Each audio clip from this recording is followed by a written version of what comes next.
Hello folks. In this video I am going to talk about how I am using alpha and beta measurements of capital asset pricing model to control my happiness, growth and stability. Over here we are considering ourselves as a stock and external situation is the market returns. Our aim is to make sure that the stock performs as much as it can whether external situations are good or bad. And guess what? This time the decision is in our hands. Let's see how. So why exactly are we using the stock market for this example? Well, because the values can be plotted and there are a variety of measurements and tools for evaluation. So first, assuming they move in high correlation, meaning they increase or decrease together, which they should, I will be referring to happiness, growth and stability collectively as value. Next, I have reviewed and plotted my performance on various disciplines such as working out or things that are quantitative. And the patterns are very similar in a stock price chart. You have support and resistance, for example, to identify bases where decisions should be made. While I have used certain apps from time to time to improve my neuroplasticity, the performance results were similar to stock market price movements.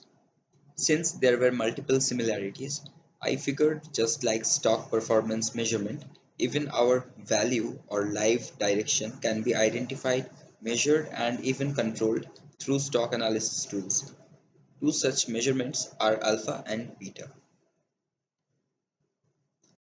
Alpha is the excess return on an investment after adjusting for market related volatility and random fluctuations. Beta is a measurement of volatility relative to a benchmark, such as the Nifty 50. It measures how much you are moving in proportion to market movement, or in this case, how you are performing in relation to your external situations. In this illustration, alpha is what's under your control, such as productivity, anything that is work related, working out, reading, sleeping, entertainment, and so on. Beta, on the other hand, is determined mostly by external factors such as family, relationships, friends, colleagues, financial situation, and such. The combination of these two is the outcome, which are happiness, growth, and stability, or low standard deviation if we are being fancy with words. Also, as we shift our time allocation in proactive or even reactive, but most importantly, do it in a conscious manner, we will improve on controlling ourselves and taking better decisions. Now, let's see where we should ideally invest our time to be in the most advantageous position. In normal scenario, it really depends on what you are trying to achieve. If you want to relax and enjoy, then beta activities are for you. Whereas if you wish to capitalize on some opportunities, then go alpha. However, one thing to note here is that neglecting beta too much may not be a good idea, since it may be an indicator that you are not in touch with the world or those around you, which is not normal. During periods of growth, celebrations, and relaxations, we can invest more time in beta activities to take a breather and enjoy the present. Now, during depressing periods or times of extreme uncertainty, I have found it incredibly useful to try invest as much time as I possibly can in alpha activities. This takes my focus off most negative things that are out of my control and focus and work on things that I can work on and improve. Now we are going to put our theory into simulation and see how this really works. So for this we will be considering a few values. First is alpha. This is how much value you have created for yourself. Ideally, it should include only positives unless you are engaging in self-destructive behaviors, in which case it will cause a negative value. Next is beta.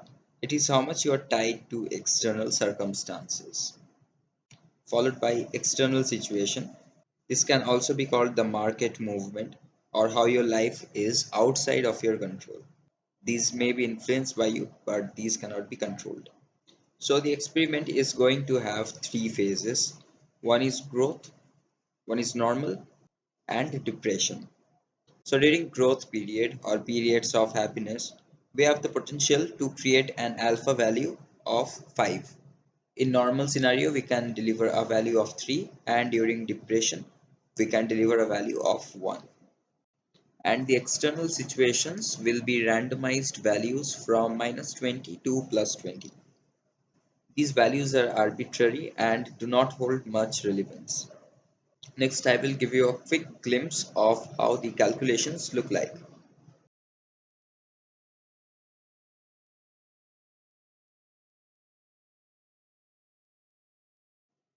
And this is the result of the test. The total value, if we only relied on external factors or beta, would be 147, and if we relied only on alpha, then we would have gotten a total value of 140. But using the hybrid method, by dynamically allocating focus, we have captured a value of 242. Now, of course, there are various exceptions, such as if you fall ill, your beta score will substantially increase because you will be dependent on others, or just because you are depressed and overwhelmed doesn't mean you won't pick your kid from school. But personally, I have found this method useful as much as any other set of rules in my life. Well, that's all I had to share for today, and I will see you soon. Bye now.